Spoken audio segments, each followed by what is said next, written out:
देखो last class में हम लोगों ने क्या स्टडी किया था, ग्रुप सेकंड जो था उसका ए पार्ट हम कंप्लीट कर चुके हैं। ठीक है, आपने कहाँ से शुरू किया था, देखो ग्रुप वन का फिल्ट्रेट लिया था हम लोगों ने। ठीक है, ग्रुप वन का फिल्ट्रेट लिया था। ग्रुप वन का फिल्ट्रेट लेने के बाद हमने क्या किया था, उसमें H2S गैस को पास किया था। ये प्रोसीजर किया हमने।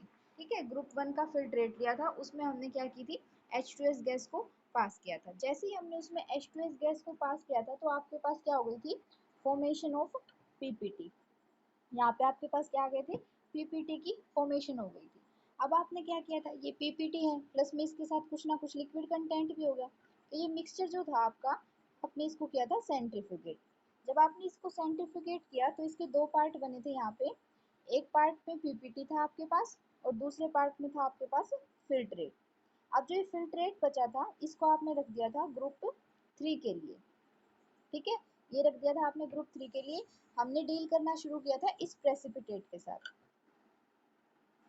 तो क्या किया था, जो ये प्रेसिपिटेट बचा था आपके पास, आपने कैसे शुरू किया इसको, इसमें आपने ऐड किया थोड़ा सा वाटर, वो यूज किया था वॉशिंग के लिए। ठीक है, उसके बाद आपने डाला था yellow ammonium sulphide, yellow ammonium sulphide. ठीक है, ये आपने ऐड किया था। तो जब आपने इस पीपीटी में ये येलो अमोनियम सल्फाइड डाला तो भी आपको क्या मिला होगा, एक मिक्सचर मिला होगा। मिक्सचर के दो पार्ट आए थे आफ्टर सेंट्रीफिकेशन, एक पार्ट था आपके पास रेजिड्यू वाला, ठीक है, और दूसरा पार्ट था आपके पास फिल्ट्रेट वाला।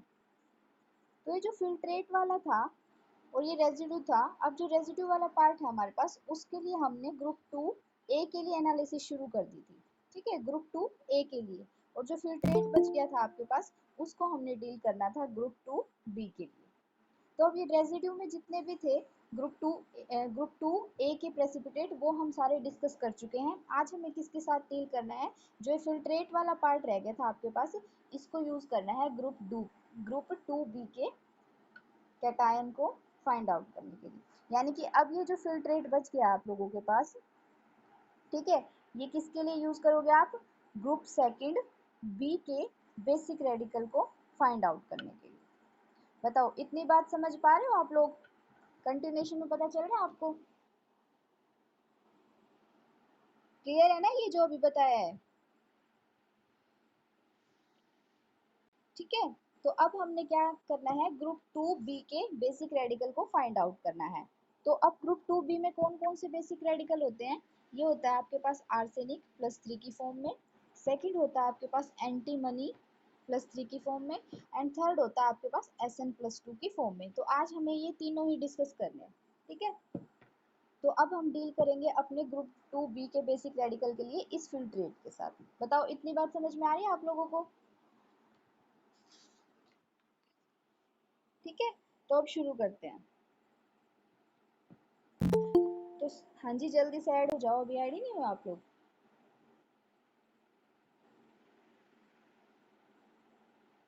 तो अब आपको कैसे करना है, देखो जो भी आपके पास क्या आ गया था, ये ग्रुप 2B के लिए एनालाइज करें सबसे पहले, तो ये बात याद रखनी है। तो अब आपके पास जो भी फिल्ट्रेट आ गया था, जो बचा हुआ फिल्ट्रेट था आपके पास, उसमें आपने क्या करना है, जो फिल्ट्रेट है सबसे पहले तो आपको पता है उसमें ग्रुप 2B के रेडिकल प्रेजेंट है। तो वो किस फॉर्म में प्रेजेंट है, क्योंकि हमने H2S गैस पास करी थी इसलिए वो सारे सल्फाइड की फॉर्म में प्रेजेंट है। जैसे आर्सेनिक सल्फाइड हो गया, एंटीमनी सल्फाइड है आपके पास, और ऐसे ही क्या है, SnS2, ये भी क्या है, मतलब टिन भी क्या है, सल्फाइड की फॉर्म में प्रेजेंट है। तो ये जो फिल्ट्रेट है उसमें ये क्या है, सल्फाइड की फॉर्म में प्रेजेंट है। तो आपको क्या करना है, सबसे पहले जो ये फिल्ट्रेट है इसको आपने बॉईल करना है। उसके बाद इसमें ऐड करना है कंसनट्रेटेड हाइड्रोक्लोरिक एसिड। ठीक है, जब आप इसको हीट करोगे फिर कंसनट्रेटेड हाइड्रोक्लोरिक एसिड करोगे तो क्या होगा, ये कुछ सल्फाइड इसमें सोल्यूबलाइज हो जाएंगे, कुछ सोल्यूबलाइज नहीं हो पाएंगे। तो अब जब आपने इसको हीट किया और कंसनट्रेटेड HCl ऐड किया, उसके बाद जो कंटेंट आ गया उसको आपने करना है फिल्टर। ठीक है, उसको आपने क्या करना है, फिल्टर। जब आप फिल्टर कर लोगे तो वहां पे क्या होगा, जो आपके पास एंटीमनी का सल्फाइड है और जो आपके पास टिन का सल्फाइड है, ये क्या हो जाएंगे, ये तो सोल्यूबल हो जाएंगे HCl में। ठीक है, ये तो सोल्यूबल हो जाएंगे HCl में। ठीक है, मतलब आप ये भी बोल सकते हो कि इन्होंने तो बना लिया अपने क्लोराइड्स, टिन ने और एंटीमनी ने। तो अब जो सोल्यूबलाइज हो गया वो तो डिजोल्व ही हो गया, तो अनडिजोल्व स्टेट में कौन सा बचा? अनडिजोल्व स्टेट में बचा आपके पास आर्सेनिक सल्फाइड, ये डिजोल्व नहीं हो पाया। ठीक है, ये आपको येलो कलर का रेजिड्यू मिलेगा। ठीक है, तो अब ये आ गया आपके पास रेजिड्यू। तो आप क्या करोगे, ये जो फिल्ट्रेट है इसको रखोगे साइड में, ताकि आपके टेस्ट हो जाए एंटीमनी और टिन के लिए। और जो ये येलो रेजिड्यू आ गया इसके लिए हम टेस्ट करेंगे कंफर्मेटरी टेस्ट, जिससे हमें ये पता चलेगा कि आपके पास आर्सेनिक प्रेजेंट है या फिर नहीं है।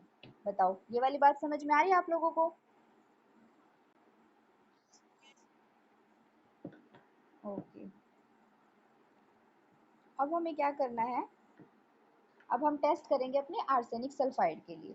तो सबसे पहले मैं वो रिएक्शन दिखाती हूँ जिसमें जो आपके पास टिन था और एंटीमनी था, ये HCl में डिजोल्व होके इन्होंने जो क्लोराइड बनाए थे वो वाली रिएक्शन है। तो वो रिएक्शन कैसी होगी, ये है Sb2S3।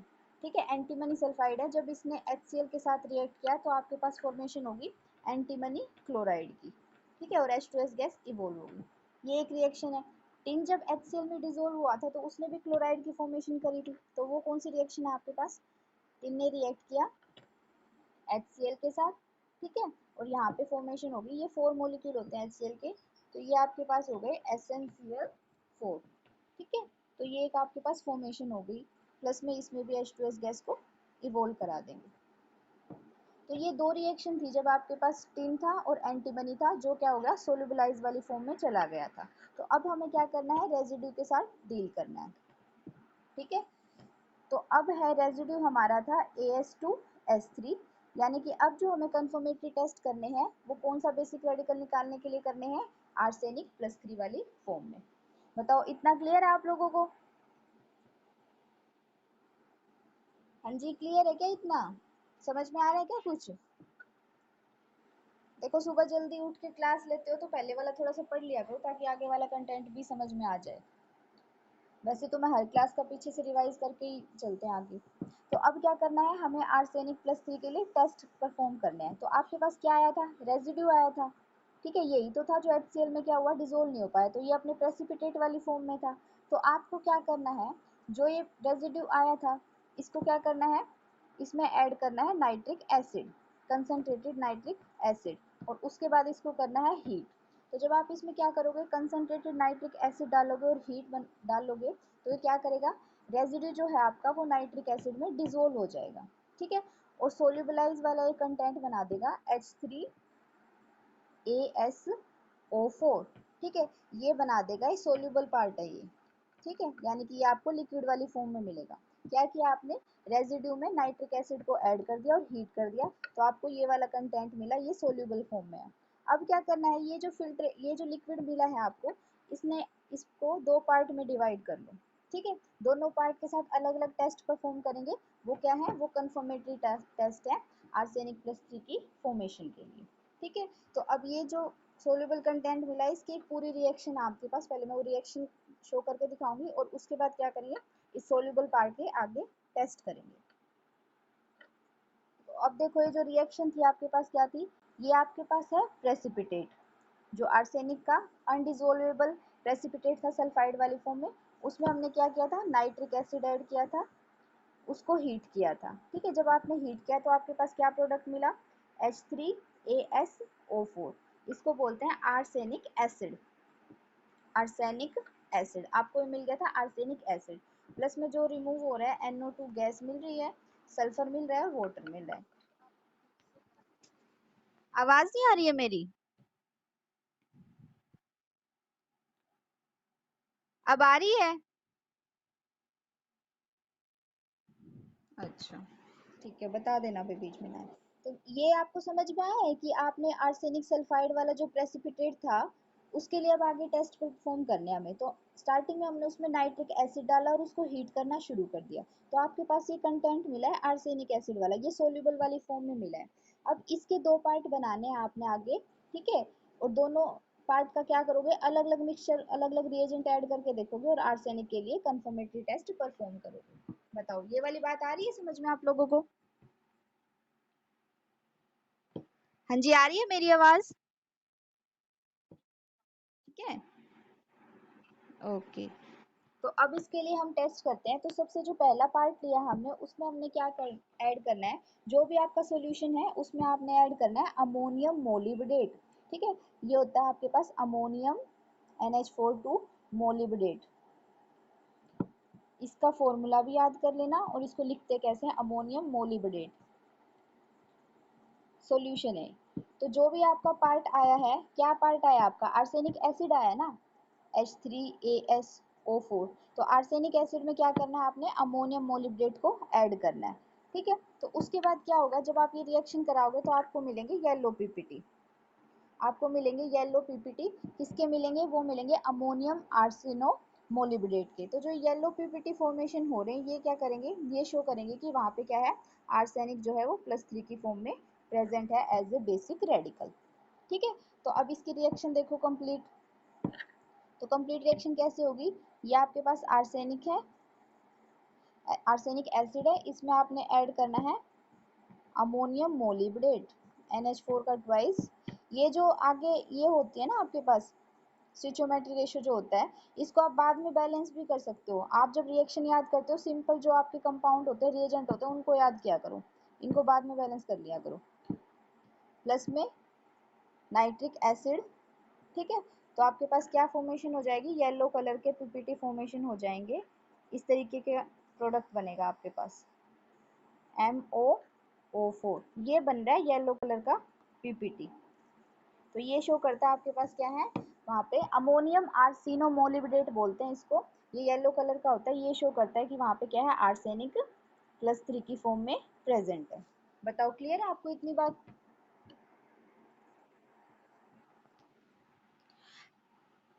हाँ जी, अब भी ब्रेक हो रही है।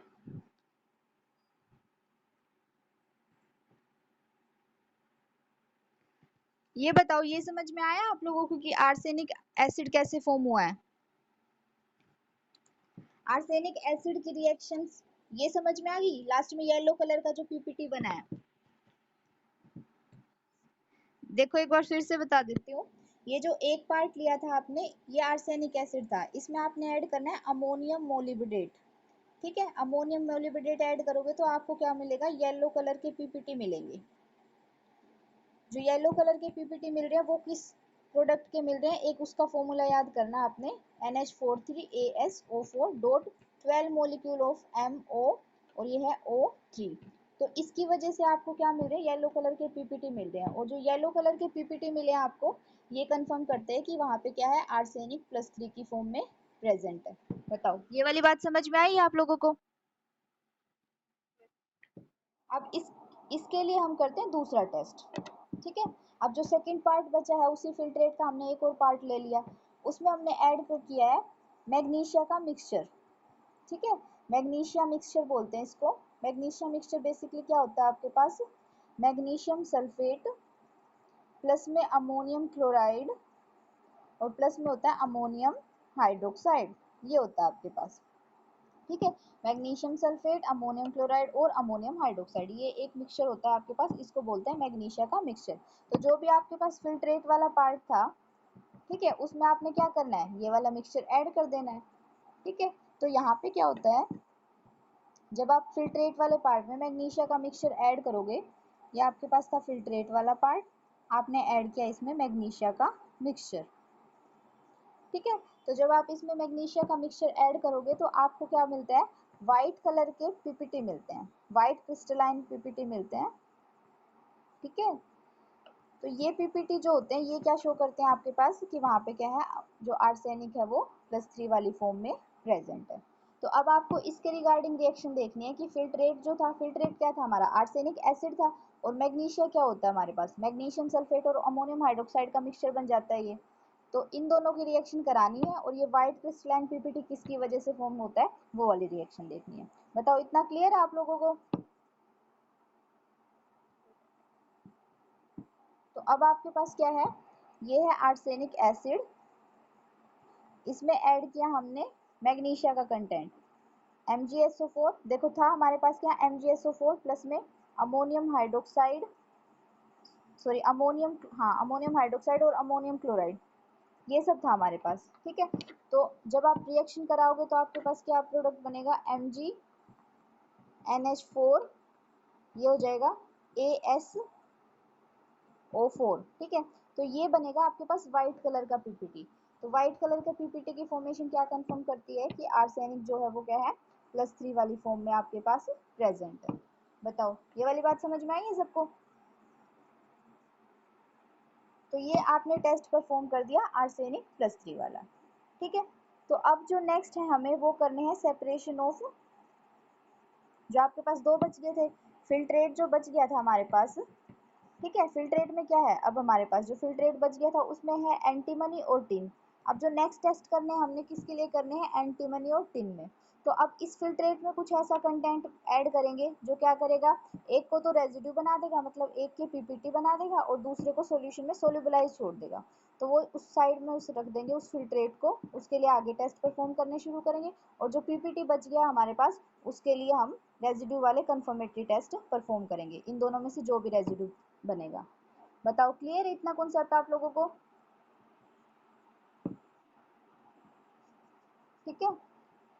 तो अब हम करेंगे नेक्स्ट, पहले ये बताओ आज वाला समझ में आया जितना पढ़ाया है? और अब आवाज भी आ रही है ना आप लोगों को? तो नेक्स्ट टेस्ट आप करोगे सेपरेशन ऑफ एंटीमनी +3, ठीक है। इसके लिए टेस्ट परफॉर्म करना है हमने। तो क्या करना है, जो भी आपके पास फिल्ट्रेट बचा हुआ है, ठीक है, जो भी फिल्ट्रेट बचा उस फिल्ट्रेट में क्या है, एंटीमनी भी था साथ में और SN+4 भी था, दोनों ही सल्फाइड थे, ठीक है। तो जब ये फिल्ट्रेट बचा हुआ है उसमें आपने ऐड करना है अमोनियम हाइड्रोक्साइड, प्लस में एक्सेस में ऐड करना है ऑक्सैलिक एसिड, ठीक है। एक्सेस में ऐड करना है ऑक्सैलिक एसिड।